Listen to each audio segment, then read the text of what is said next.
Hey everyone, welcome to Myopia Movies. This week we're talking about another Don Bluth movie as we continue our Not Disney animated month. And we cover the very bizarre Glen Campbell movie, Rock-A-Doodle, starring, well, a pile of people that should have no business in animation. But it's a very, very strange movie where a rooster who believes the sun can rise, turns out it rises without him, so he becomes Elvis. In honor of the release of Elvis, he decided to do Rock-A-Doodle. Anyway, so with this in mind, thank you for listening, thank you for subscribing, and thank you for sharing. And, well, just thank you. Bye, guys.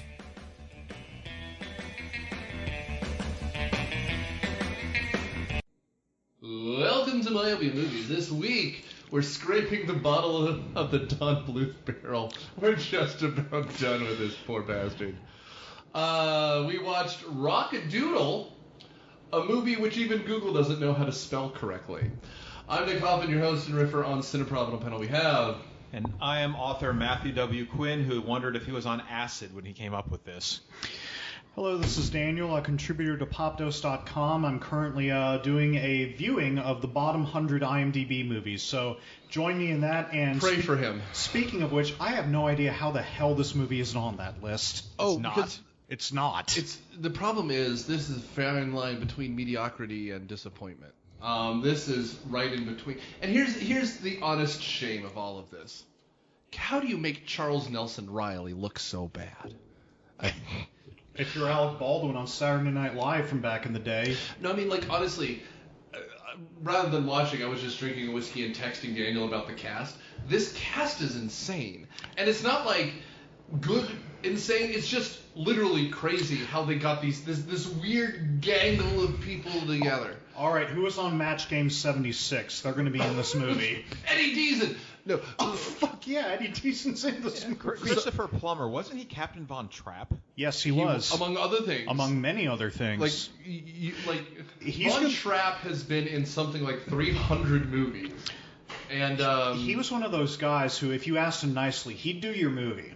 Oh yeah, I mean, he's got the workaholic kind of mindset of, well, Bryan Cranston or Chris Lee. Or Nicolas Cage. Or well, I mean, I don't think... That has a lot to do with debt and castle ownage. I mean, yeah. I don't know, you've probably seen Chris Plummer in Inside Man, The Insider, The Last Station, Rudyard Kipling and The Man Who Would Be King, The Full Measure, Knives Out. I mean, the dude's been in everything. And I love him, and then he's in this, and you're just like, but why? He was very good in Knives Out. That was a good movie. He was the writer, right? Yes. And in this, he's a big owl whose size grows depending on who's looking at him. Because sometimes he's bigger than a pig, which owls are wont to do. And other times he's smaller than a pig, which is the same pig. And that's not how pigs work, probably. I'm not a pigatologist. Ooh, Kirby. So then we have a chicken called Chanticleer, played by Glen Campbell, everyone's favorite musician. I have no idea who the hell he was. I saw him in the credits and is that supposed to mean something? Apparently it does. The year that's because you're a young lad. Because the year that the album Nevermind and Pearl Jam's 10 came out, we're caring about Glen Campbell. Also, Matt, here's your problem. Because you're right, but also, who then is this movie for? Because kids are not going to go see a musician from the 70s. Their parents, perhaps? To take the kids? Well, clearly it didn't work, because parents didn't see this either. This was the flop that killed Bluth. Yeah. I'm a Don Bluth fan here, but, this killed Don Bluth's own studio, and Titan AE, previous episode, killed Fox Animation Studios. Yeah. Didn't you meet Don Bluth at one point? Yeah, I met Don Bluth and Gary Goldman at the Jewish Film Festival in 2011, I think, or maybe it was 2012. Oh, there you go. That was the 20th anniversary of this movie. Did you ask about it? No. We were going to talk about An American Tale and why he left Disney. American Tale is a masterpiece. Isn't Don Bluth Mormon? Yeah. Yes. Okay. Goldman's probably the one that was at the Jewish Film Festival. Well, I think they were both there. I'll have to look up my article. I'm sure they were both there, but... American Tale, that is prime cut Bluth. That is a masterpiece. For a while, I think Bluth's problem was he was stuck in that old school Disney mentality, right? Like in the 70s and early 80s when they just had no clue what they were doing. Right. So he could stand out. He actually had some good material to work with. Secret of NIMH, he had American Tail, he had Land Before Time, and then the Disney Renaissance happened when they got rid of basically that entire crew and replaced it with Jeff Katzenberg on top, and he actually knew even more what he was doing. Well, but here's the thing. I mean, to your point, this is going against classic Disney movies. 1990, previous episode. DuckTales, Treasures of the Lost Lamp. Okay, maybe not that one. No, but I'm joking because that was Disney Toons. But we have 89, Little Mermaid, 1990, Rescuers Down Under, 91, Beauty and the Beast, and 92, Aladdin. And then there's this. And which one are you going to take your kids to 7 times? Aladdin, the Treasure of the Lost Lamp. But also, 1991, you're seeing Beauty and the Beast. Yeah. But I mean, that also tells me, the difference, because the animation between Beauty and the Beast and this is leaps and bounds. The scene where the flood comes, we'll get to the live action nonsense. Oh nonsense my God. In this. This movie reminds me of Winnie the Pooh and the Blustery Day from 1968. You would know about Winnie the Pooh and the Blustery Day, wouldn't you, Matt? Oh, yeah, I brought that to my preschool when I was 5, and that's when I lost my first tooth. Everyone knows where they were when they lost their first tooth. So there I was, losing a tooth, bringing movies from the 70s. Bringing joy to my little preschool friends. The Many Adventures of Winnie the Pooh is 1977. There you go. Oh, bother. I remember when I broke a toe and brought victory through air power, 1943, to my preschool class. Woo! Okay, so, smash cut to a rooster that raises the sun. Fine, we've entered Aesop's Fables. You know, Apollo is driving a chariot. We're fine. This is a French play originally, wasn't it? I've never... Are you saying that there's a French play about a giant cock? Yes. Son of a bitch. Does it sing? I think in the John Waters version it does, but... Right. I'm just a bad cock. Thank you, John. But yes, in the French play, there's a singing cock. Uh-huh. And my understanding is that's the same basic plot. You know, a rooster thinks he raises the sun by crowing, and one day he doesn't crow and the sun still comes up. And apparently it's meant to be a class commentary. Well, but here's the thing. The second you introduce real danger and real threats, this becomes nonsense, right? Like, it reminds me of something like Ferdinand the Bull, where like, you're a bull, you're supposed to be mean, but he secretly likes flowers and isn't that mean. Like, that's a kid's story. And if you told me there was a rooster who believed that the sun rose and fell because of him, that's the start to a kid's story. Only then a evil owl pays another rooster to try to murder him, and then he straight up murders him, and the sun rises anyway, and it breaks his heart. Walt Disney actually wanted to make this movie back in the 40s. That would have made more sense. Yeah, I mean, I don't know what happened. George H.W. Bush's America has no time for Chanticleer. But I mean, like, because this... Barb, I think we do have time for Chanticleer, Barb. Hi, Barb. Although, can you imagine Walt Disney deciding between this nonsense and, you said 40s, right? Right. Song of the South. Because it's the same thing, animation interacting with the real world. Oh, there you go. Right? Although I would take Zippity Doo-Dah over any of these songs. Oh, yeah. Any of the jokes? Even the Batteries song? Oh, my God. Can you help me? Christ on a cracker. Why the hell are there songs in this movie? Because it's called Rock-A-Doodle. And when you have a title as tight as a Rock-A-Doodle, you're sticking with Rock-A-Doodle. I mean, I have no answer. I'm still upset. That's all I'm gonna say. I just want there to be like a pitch meeting, just once. I want to like a little pee-hole camera where I'm watching someone give a pitch, the director stand up and slap him in the face and walk away, because that's what should have happened. And then smash cut to the real world, and they should have just said no, absolutely not. Yeah. So just. Daniel, since you're as mad as I am, can you give me the plot synopsis real quick? Oh, this movie has no plot, at least nothing that holds up. We've hinted at it a little bit. It's based on an old fable that was adapted into a play about this rooster who crows every morning, and he thinks his crows make the sun come up. And in this version, the rooster is a sort of Elvis figure. He doesn't sound a thing like Elvis whenever he talks, which is weird. But one day, this Grand Duke, who's this big owl, and that's Chris Plummer from Sound of Music, among many other things, pays somebody to fight him before the sun comes up. I had a plot before my cousin Weird Owls took over and ruined everything involving music. Oh, can you imagine if Weird Al was in this movie? I gotta stop that Chanticleer! Anyway, so he defeats the assassin that's the owl sent to kill him, but the sun still rises, so he realizes he's worthless and leaves for the city. But after he leaves, this big rainstorm comes along, and then it turns out that's all a framing device of this mom reading a book to her kid while the river near their house is flooding, and dad's trying to get sandbags down there, and then he turns into a kitten and helps the other farm animals find. I want you to stop rooster. for a second, Okay. because this is, first of all, when we have the Princess Bride-esque reveal, I never comment on this shit, but I saw it on Amazon. It was streaming, right? Right. This was the worst transfer I've ever seen. And there's dust on everything. And when they show the starry sky, you can see the dust on the damn thing. The only reason I bring it up is they clearly used a different camera aperture for the live action. So it's like jumping from a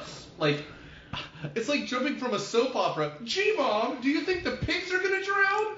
To an animation and it's still him, so it's still watercolored, and it's still pretty, but, it's the most jarring transition of this poor child who's dying of dyspepsia. I don't know. He's lying in bed and sweating, and eventually they think he's dead, because his mom can't wake him, and at that point you call the shovel man. I don't know what's going on in this movie. And the whole thing reminds me of the early 90s, off-brand kids movies like A Mouse and a Motorcycle. That's totally it. Or, stay tuned for, I don't know if we'll do it because it's kind of fun. But, if it just stayed in the live-action realm and had these weird talking animals, something like Mousetrap, that's fine. But the fact that it jumps back and forth and this cat, this kid turns into a kitten that looks like it's out of a different Don Bluth movie. Wearing a Davy Crockett outfit. Banjo and the Woodpile Cat? Yes. He looks like he belongs in Fievel Goes West. It's that same face structure, which makes it a Don Bluth movie. But almost no one else looks like they belong in a Bluth movie. So, Sudsy and I were arguing on this. That dog reminds me of the sheriff from Fievel Goes West. But he didn't do Fievel Goes West. No, he didn't. Right.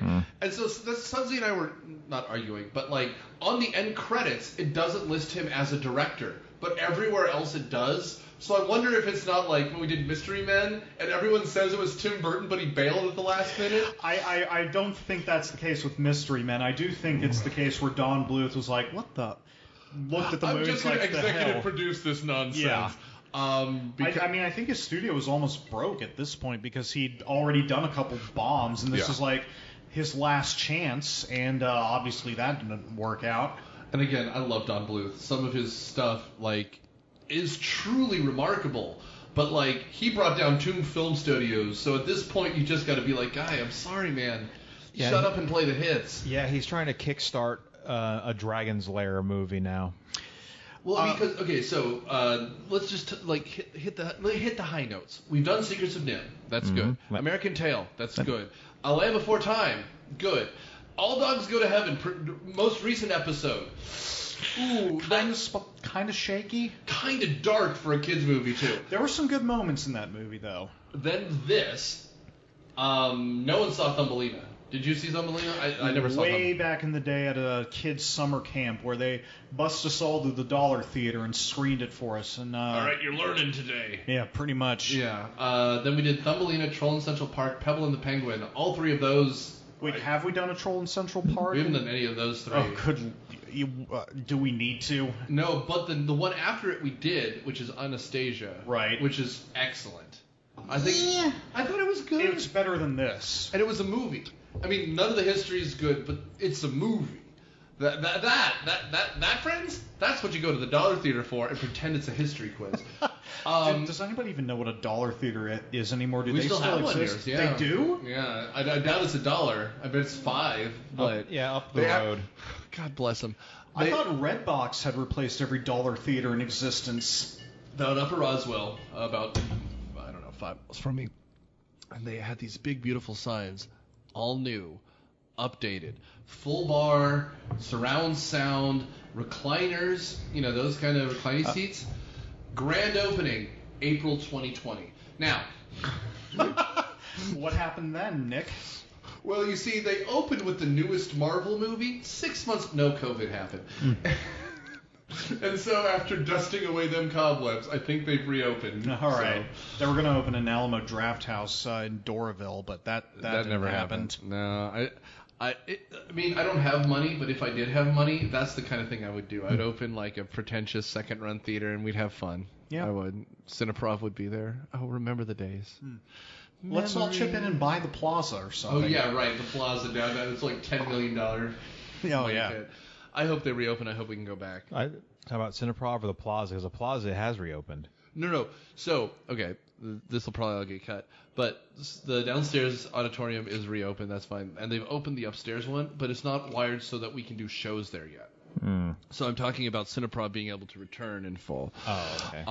But, our audience is generally between, or let's say 30 and 100, usually on the higher end of that average, so about 45 to 60. Yeah. Which is perfect for that small theater. Because if you have a theater that can seat 250, you'd rather have a big opener and not our comedy show. So that's what we're worried about. But in the meantime, Candace is doing... Candace, our regular panelist and member of Cineprov, is doing fun and sexy trivia at Felix's every Monday. So if you want to see Candace, which you should, support Candace and all of her ongoings at Felix's bar.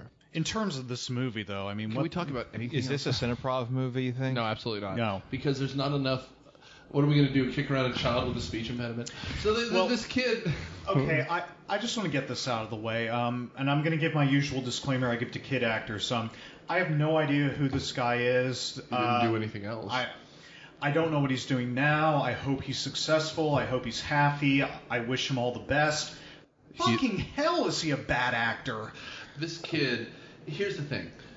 This is why stunt casting is stupid. If this had a live-action segment, get Christine Cavanaugh to do a kid's voice. Have her be Tommy Pickles for a second. Because that would have been fine, and she could say the things she needs to say. Meanwhile, this poor kid...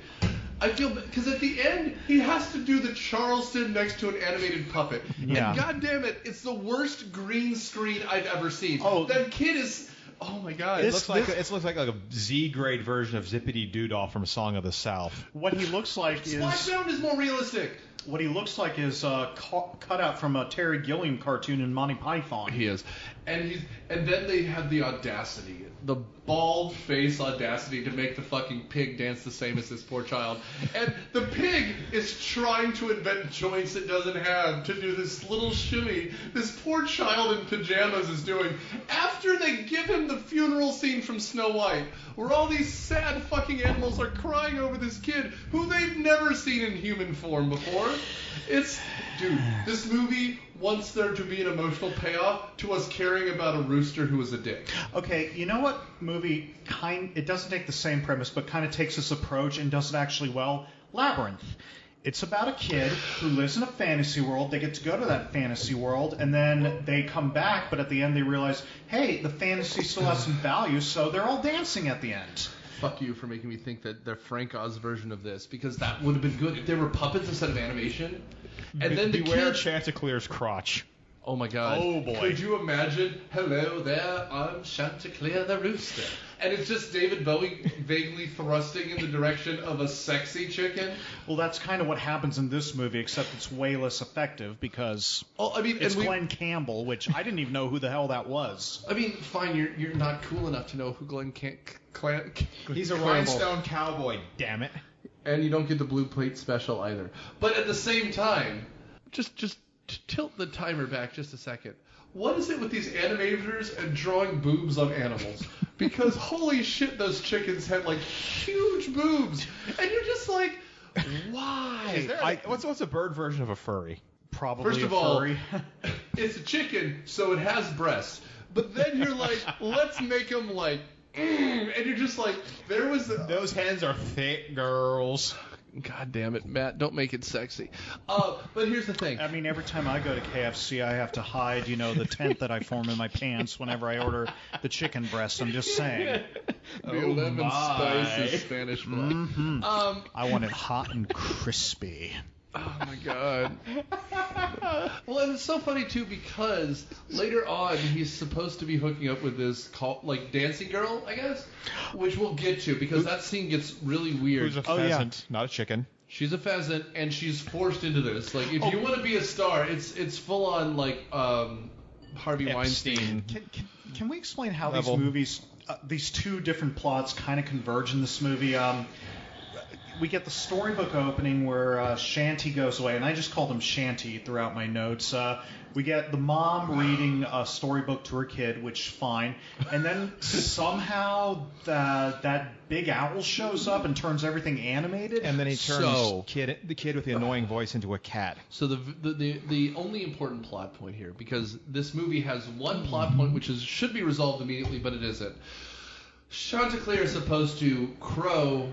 And his song, which at the beginning it's fine, it's a catchy song, not only rises the sun, but clears the sky. It's a very pointed image that he at one point, while he's singing, a storm cloud shows up and he tells it to go away and it goes away. So the fact that they have ostracized Chanticleer means that the storm will not abide.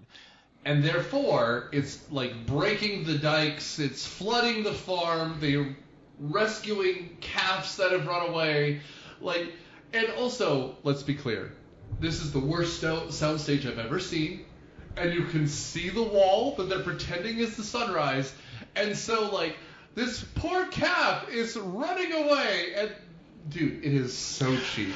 The Universal Twister ride is more realistic than this nonsense. Two questions about that. First, the whole thing was to drive Shanti away so that the owls would live in perpetual darkness and eventually feast on the farm animals, right? Correct. Okay, so two things. First, we know the sun comes up without Shanti. So why the hell did it stop? Second, in terms of the rain, this is a farm. Farms kind of need rain. Well, so is he just chasing away every single storm that happens, or does... That was my thought too. But at this point... Also, we haven't mentioned this yet, but Phil Harris is the guy who's narrating it. Yes, Patu. The late great. And if you don't know who that is, you do, because he is the voice of your childhood. He was Baloo in the Jungle Book. He was Little John in Robin Hood. And he's just kind of a Disney hanger-on.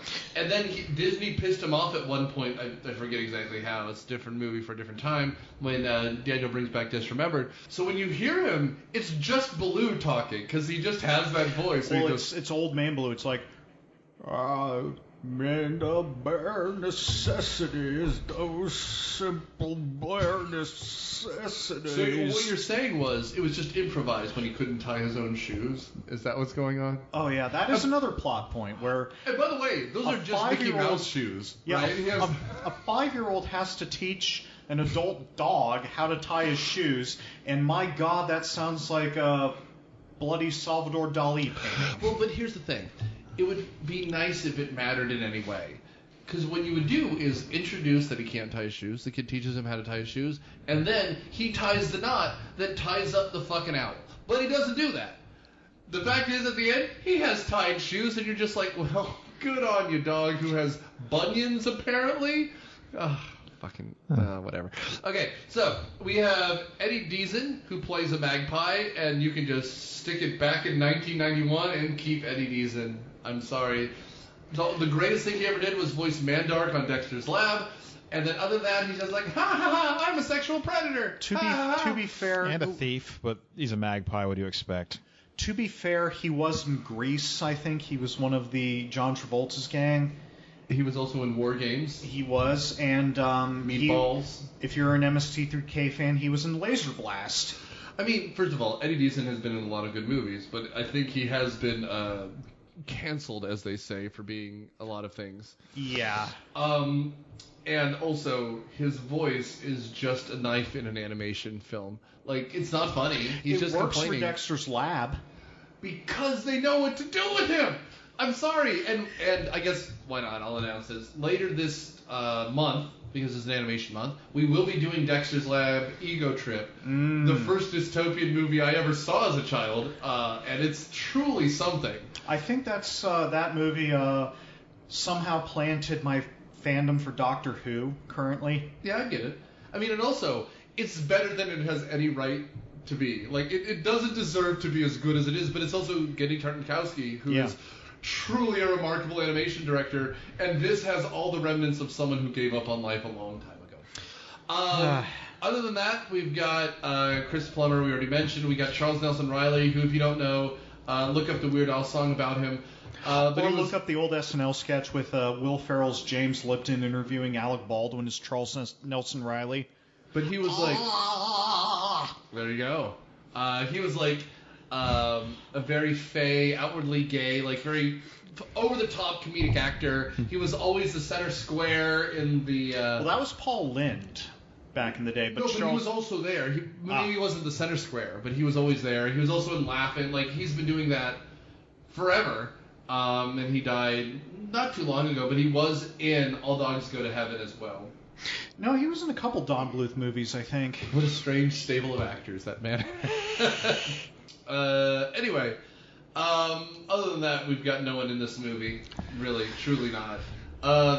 Like, we could just dive through this plot, like, real quick, because nothing really happens in this movie. Like, yeah, the animals who just totally turn on Chanticleer and just verbally abuse him till he leaves the farm now go to the city to apologize. They need him to solve their climactic disaster. Well, first it's flooded, so they're on some sort of a raft to get to the city. Yeah, but there's so many weird things where, like, the owls try to capture them, including Charles Nelson Reilly, who's the Duke's nephew, I think. Yeah, he's like he's Henry the Hawk from Looney Tunes. Oh, except he's more malicious. More malicious than Henry the Chicken Hawk? I don't think so, good sir.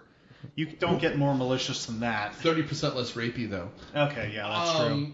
And then we have... I mean, eventually, there's like these weird fight scenes. They end up in like an aqueduct pipe, which doesn't make any sense. But did that happen in the first American Tale, or was that Fievel Goes West? First one. Oh, first one. All right. Yeah. Hey, you want pipes? Bluth can draw you some pipes. From there, they end up coming across the big city. They're trapped in like a chest, like a trunk.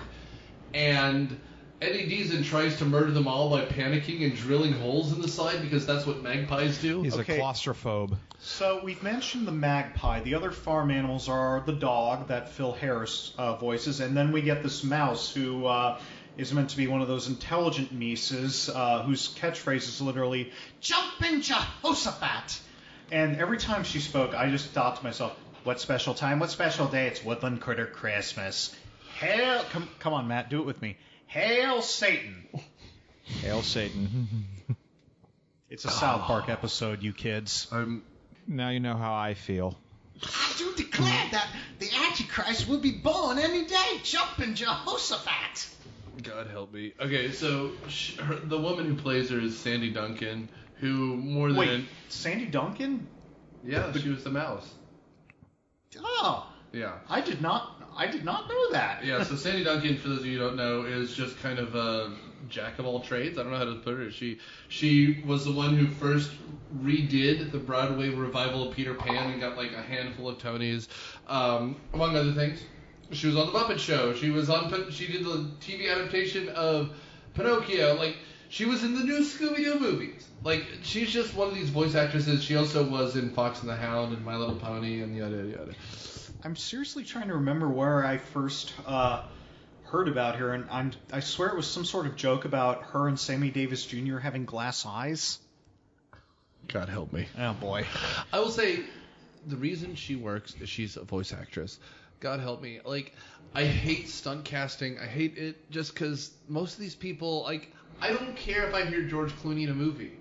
I want to hear the actual movie, man. Like, filmmaking is an art form, and when, like, The Lion King, it works. I mean, it works in Aladdin, because Robin Williams, not a voice actor, but he's still Robin goddamn Williams, and he can highlight it. But you know what they didn't do? They didn't pick a known entity to be Aladdin or Jasmine. Here, it feels like they put the stunt casting in all the wrong places because they needed an adorable toe-headed child to play a drown victim for 6 seconds. And you know what? Wasn't worth it. Here, the characters who were are the ones voiced by people who can do the voice acting. Now our guest listener knows why we edit this shit down. It's a lot of me being angry and not funny, but then sometimes kind of funny. I'll have to edit that slurp out. Anyway, so after coming across the big city, there's a montage of them looking for someone they can't find. Turns out he's a star. He's called the King because apparently this turned into an Elvis movie. Okay, another thing. They apparently haven't heard of him since he left the farm, and here he's a superstar in the city. I just want to say, even the peacocks in the X-Files knew who Elvis was. So how in God's name did he just fly under the radar?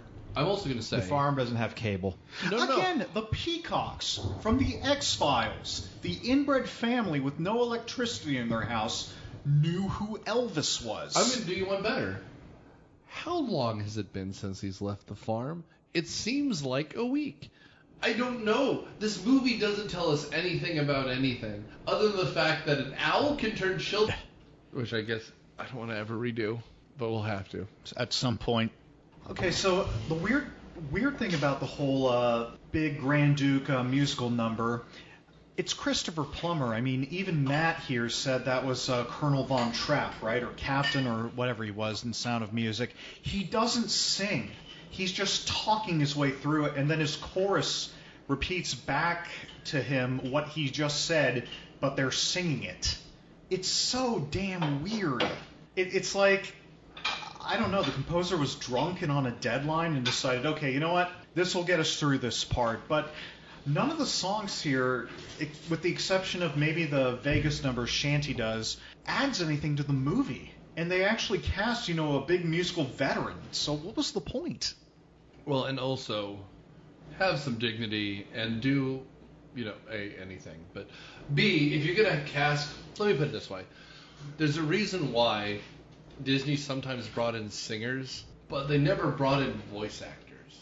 You hire the voice actors, and then you guest the singers to sing the tracks.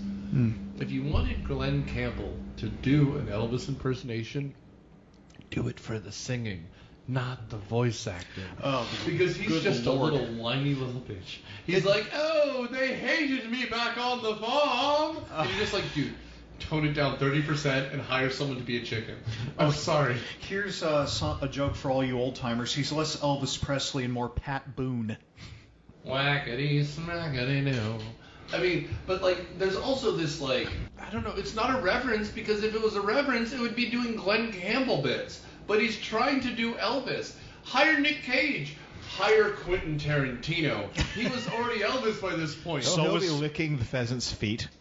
Hey, man, I left the farm, man, because they didn't respect me. Nice tootsies. Technically speaking, Nick Cage was already Elvis. I think that came out the same year, Wild at Heart. And then, there's anyone they could have chosen from, what was that, Something to Vegas? Was it Leaving Las Vegas? 3,000 Miles to Vegas. Kurt Russell, get Kurt Russell in this could movie. You imagine? And that's a fuck you to Disney, because wasn't that the last thing that Walt Disney said? Yep. The last words out of that old man's mouth was Kurt Russell's name. Kurt Douglas. Kirk Douglas. Kurt Russell. One day he's going to escape from somewhere, and I want it to be a Disney property. What? No? No! And then he went to hell or whatever. Hey, you can't support the Nazis that long, Walt, and expect to go anywhere else. I'm sorry. Also, to be fair, Disney wasn't that old when he died. No, he died of lung cancer from all those cigarettes. When he was 66, I think. Yeah, look at the photos they photoshopped out them cigarettes from. Oh, yeah. No, that guy was a chimney, but He was. All right, so let's talk about Chanticleer. First of all, pick a name a kid can say when he has a speech impediment. It's almost mean to the child actor. this kid sounds like Ike from South Park. Or he does. But also, as a rule, if you're highlighting voice actors, make sure that they're speaking to the microphone. Because sometimes a kid sounds like he's at a distance, but he's not. I don't know what's going on with this script. I don't know what's going on with the set. I don't know what's going on with anything. But he sounds almost completely different in the live action stuff. I know it's a boom mic, but it's all rough. I feel bad for the kid. I feel bad for the parents. Why do I get the feeling that they didn't have enough animation to carry the movie through, so they added the live action scenes because it was a lot cheaper to do that than to do more animation, and they just shoehorned the kid in? I looked at this up. It cost almost half as much to do this than Beauty and the Beast, so I think you're right. And that also explains why some of the action scenes are choppy. Like the scene where they're being sucked down the storm drain and all that stuff, like very action-packed, but it cuts to almost Hanna-Barbera level of every other scene. Like it seems jumpy, and that's what I think it is, as opposed to An American Tail or Land Before Time. And Land Before Time is brutal, and it's brusque, and it's horrible, and it's funny, and it's comedic, and it's sad. But like the joke I made when we did it 8 years ago now on this podcast was the scene where they have the narrator kicking Sarah the Triceratops. He goes, Sarah felt bad because she went the wrong way. But she is crying with her paws over her eyes, but there's rain falling, the thunder is booming, everything is flowing, and nothing is happening on screen but a girl being sad. Here, there's action happening, and they used half as many frames, and it is a goddamn shame.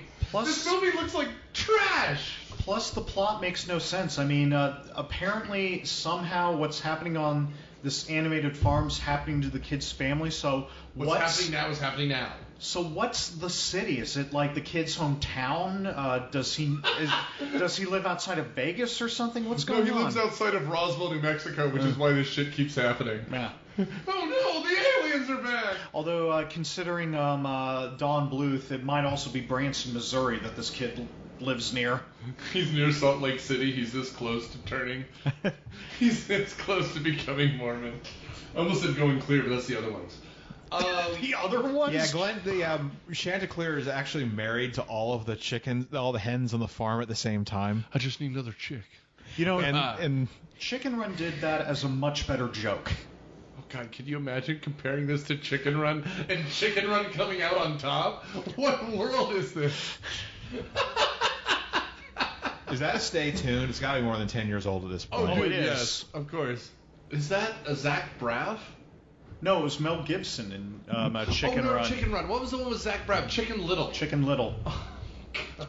Is that more than 10 years old? Of course it is. I saw it at a pediatrician's office. Well, anyway, this is also in Shanty's performances in The City, where we meet Goldie, we meet we meet his manager. We know that his manager is trying to keep the farm animals away from Shanty, so he doesn't go back to the farm. And so he makes Goldie the pheasant, G-rated put out for Chanticleer. Yeah, wearing a G-rated teddy or whatever she's wearing. Oh, this is also where there's a musical number from the bouncers at the club that Shanty's performing at. That sounds almost exactly like the Men in Tights number. That's right. God, they keep chanting. We'll punch you out. We'll kick you out. All right. Or it was close to that. Well, I mean, the fuck, that was a better joke than I was going to make. You're good. You go like, yes, the classic bouncer song, Oompa Loompa Doompity-Doo. Mm-hmm. It's terrible. What do you get when you've drunk too much? You don't have to save my joke. Vision. I bailed on it. Anyway, so from this point on, like, there's like and you're no longer a hunk. Okay, we're not saving that joke, Matt. No, just for half a second. There's a candy store in the Marietta Square, and there's a book I read called Candy Freak, and God bless it, the man is just nuts about candy, and he went around the country to like these small little manufacturers to chase down candy. It was a great little story. but it motivated me to go to this store in Marietta Square called Rocket Fizz. And that's all it is. It's all small little candy bars, and there's something called a big honk. And a big honk bar has chocolate in it. It's a big honk. And so we just buy random candy bars that we never had before. It's all fun. But then there's something called a big honk. And there's just something about just picking up a big honk. This guy's staying in the episode. This is hilarious. There's a white chocolate honk.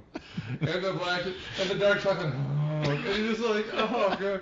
And I mean, I had myself a Zagnut. I had myself a Twilight bar, but then there's something about the big honk.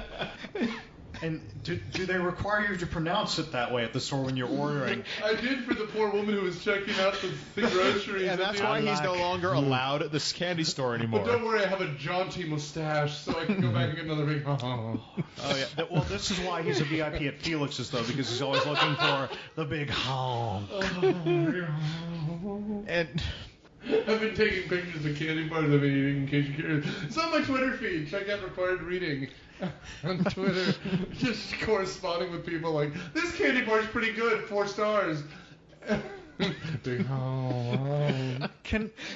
Should we skip ahead a little bit in this? It's that I think we're trying to talk about everything but this movie. I'm guessing maybe it's time to... at the end of the movie, guess what? The cat and the rooster hang out after the dog fucking tries to kill the rooster with the frying pan, like Tangled style. He just takes it out. Well, I think it was the mouse, wasn't it? It was the mouse in it. No, you're right. It was the dog. The goddamn dog hits the rooster in the face. Yeah, so the great hero. The king has left the building. The great heroic cock spends the last part of the movie unconscious. That's what happens when you drink too much. No.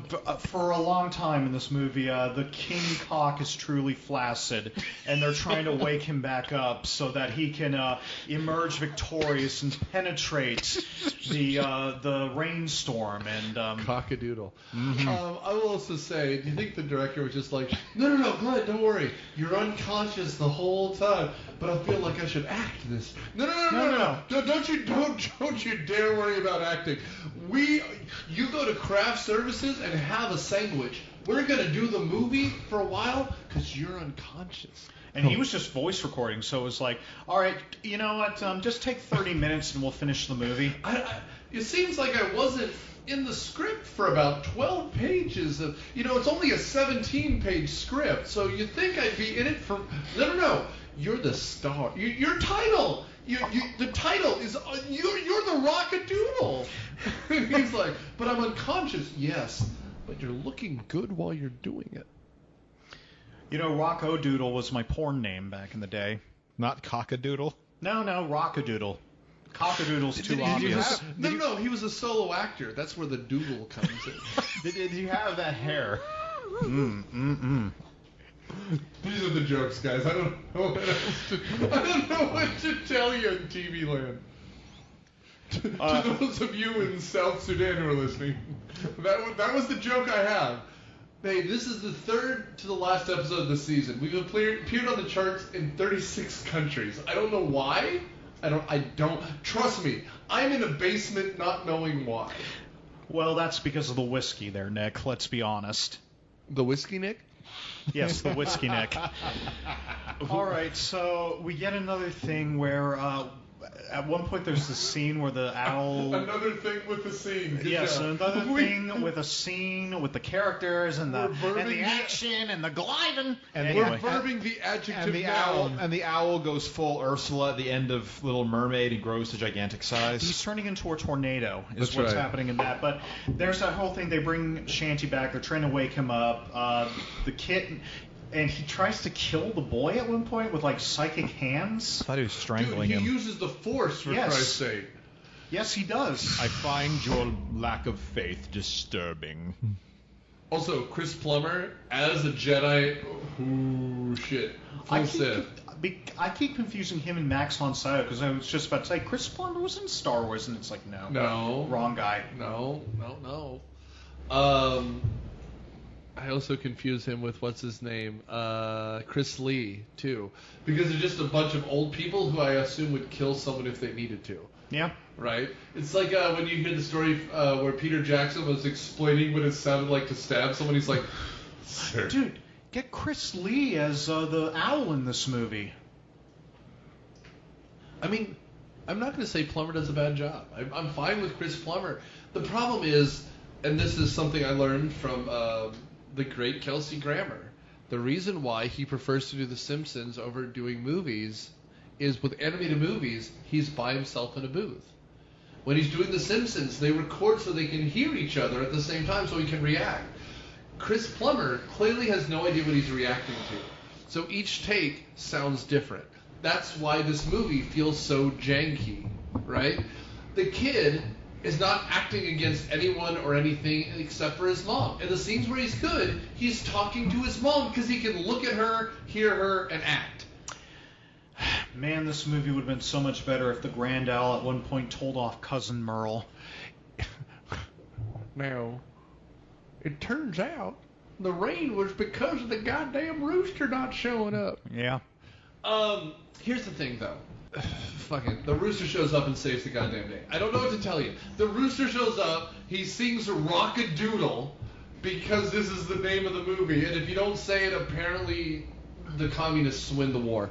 And so, at the end, he says Rock-A-Doodle, the sun rises, the storm goes away, and they find the calf that apparently drowned. They think the kid's dead, but they bring him back to life. Clap I guess. your hands if you believe. 100%. Something. Because that rat, the mouse cries a single tear, and the boy wakes up and then dances the Charleston with a chicken, which is, I think, now, thanks to Obama, illegal. You can't just dance with chickens. Can we also just mention in this fight, quote-unquote fight scene where the owl's trying to prevent Shanty from waking up, it's in daylight. You clearly see the sun. That's the other thing. The whole thing is that they're Ooh, this pissed me off. Woo! I can tell. What is the goddamn rules of this? It's like when we did Twilight. Can the vampires see the sun or not? Because here, they're harassing these animals in the sunlight. And I'm sorry, if a flashlight can bother you, the goddamn sun wins. I'm sorry. Yes. This movie, if you're going to make stupid rules for a stupid movie, you gotta keep... That's the one thing. Well, I mean... one thing. If the light... The one thing! If camera flashes, and there is a scene earlier during the pipes where they turn a camera flash on to get the owls get away, if the camera flash can frighten the owls away, what about the fact that there is a goddamn kitten there? Wouldn't that have the same effect? Hi, I'm here for Owls Gone Wild. And... That's not even a joke. It's just a sad truth. You're going to see some Owls Gone Wild in this Especially movie. at the Hooters. Oh, yeah.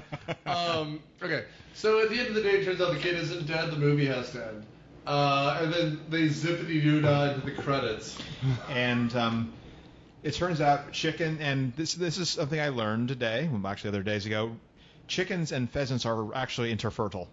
And that's actually a plot point here, because there's two little hybrid birds. Well, I sure am glad that Don Bluth looked up biology of farm animals and managed to get that right. I mean, that really saved the movie at that point for me.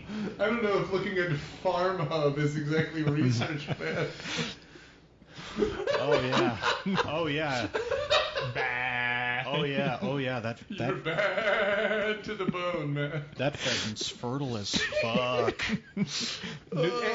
Straight out of New Zealand. Okay. Farm Hub. So we've made this joke so many times, but like the idea that like a sexual awakening happens because of the Robin Hood with the foxes, or with Rescue Rangers with Gadget or whatever, or we talked about it with Shrek too. Because right? I don't want to talk about furries. Did you see the new Chippendale on Disney Plus? Not yet.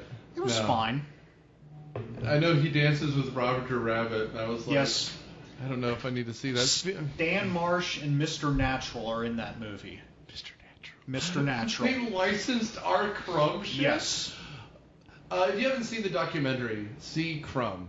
Oh, it's Masterpiece. one of my favorite movies. Crumb is, but Masterpiece. yes, they somehow licensed Mr. Natural. If anyone's sexual awakening was because of this movie, seek medical help. Watch the movie Zoo and then seek medical help. Well, I mean, I can kind of understand. I mean, Eddie Deezen in that voice as the magpie. If you like being verbally abused by a man, that might work. My little chickadee. Okay, let's wrap this up. Other than Matt's endorsement of Farm Hub, at the end of this movie turns into a dance number. They zippity-doo-dah across the old ending credits. And then this movie mercifully ends before it answers any questions. It's just like, no, we're good. You know how Aesop ended? Yeah, just with a smash cut. And then a fade to credits like it's a commercial break in a TV show. Woo! Thoughts? Daniel, wrap us up.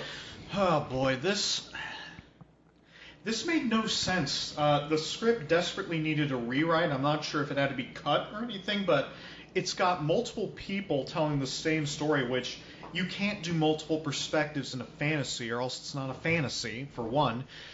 The acting's bad. At least the print on Amazon. Don Bluth's usually a very talented animator, but this looked like garbage.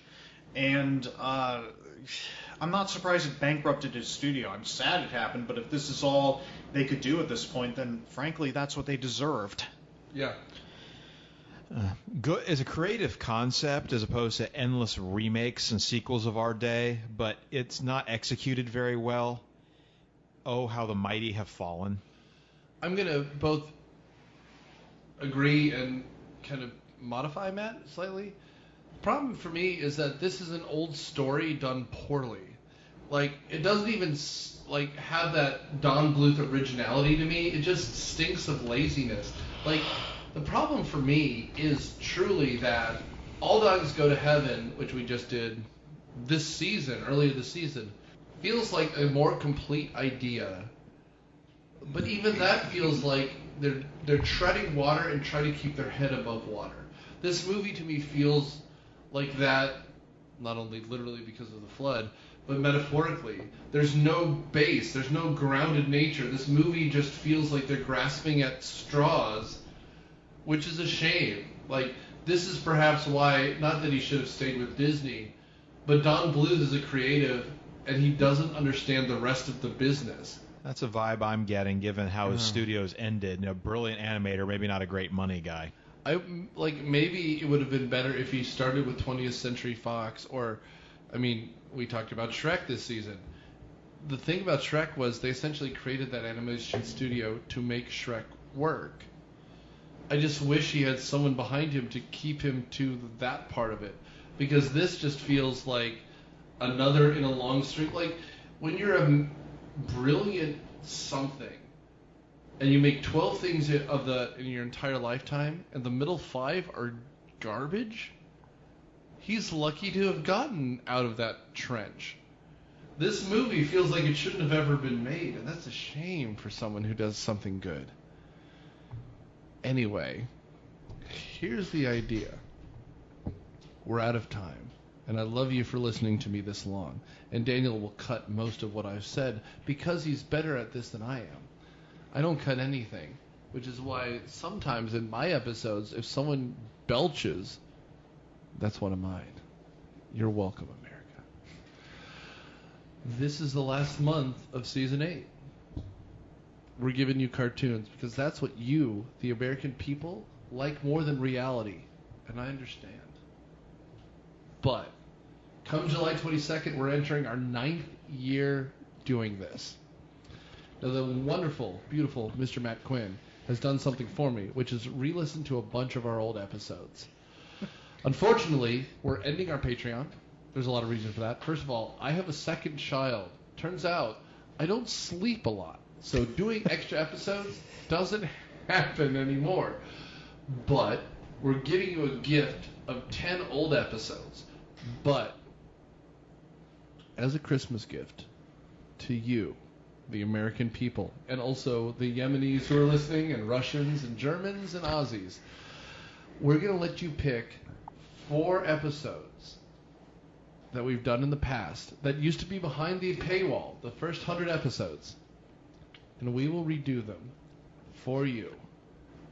Now, Matt has gone through them, and we released 10 of them. Those are out. The Bond movies, they're out. But otherwise, anything in those old 10, those old 100, those old movies, we will redo for you, the listener. Because now that we're getting... Are you sitting down? You're sitting down. You're sitting down. This season, we've had 150,000 listeners.